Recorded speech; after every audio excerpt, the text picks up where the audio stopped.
All right, now to the growing divide over a hotly contested issue along the southern border.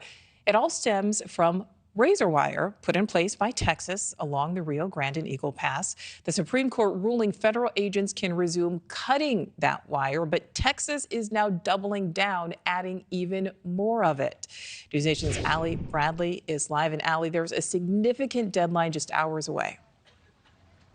Yeah, you're right here, Nicole. So DHS has the state of Texas once again in a vice grip, saying that they want full access to this park in Eagle Pass by the end of the day today. As we take you there live, you can see that Texas is not making any moves here. You can see National Guard troops still blocking those entryways to that public park there.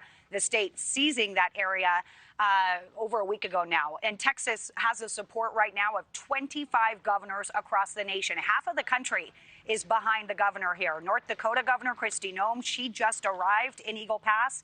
She is set right now to take a boat tour with Texas DPS and Texas military as well. She will be accompanying Texas's Lieutenant Governor Dan Patrick down there as well today. And the state, again, no plans to back down here. Look at what Texas Attorney General Ken Paxton tweeted out saying this morning, this image that says, "Come and take it."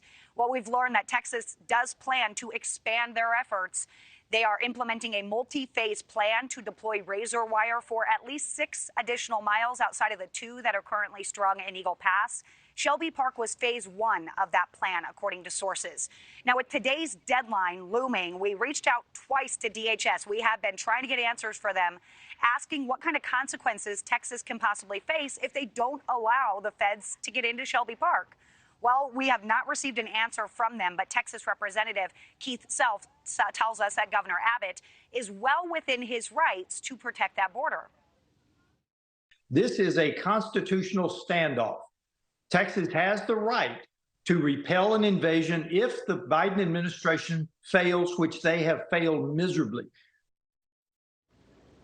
Okay, so we did reach out to Texas Representative Joaquin Castro. He has stood up in opposition to Abbott's moves here. He tells us in part, quote, "Operation Lone Star has wasted billions of dollars in taxpayer money with no meaningful impact on migration. Governor Abbott is trying to pick a fight with President Biden to score political points, and he is abusing the National Guard resources at his disposal." Now, the governor in South Carolina just posting to social media that they are committed to continue to send National Guard troops to Texas. They have been sending troops to Texas for years, so have other states. So all of these governors are joining in and backing Governor Abbott, of course. And what we can tell you here is that that deadline is at the end of the day today, Nicole. We don't know what's going to happen. We're all kind of sitting here waiting to see, because all that DHS letter says is, if you're not going to give us access, let us know which areas are going to be blocked off. So we don't know what's going to happen at midnight tonight. I will have to wait and see what happens. Allie Bradley live. Thank you. Thank you for watching. Go to newsnationnow.com to find News Nation on your television provider. And don't forget to click the red subscribe button below to get more of News Nation's fact-driven, unbiased coverage.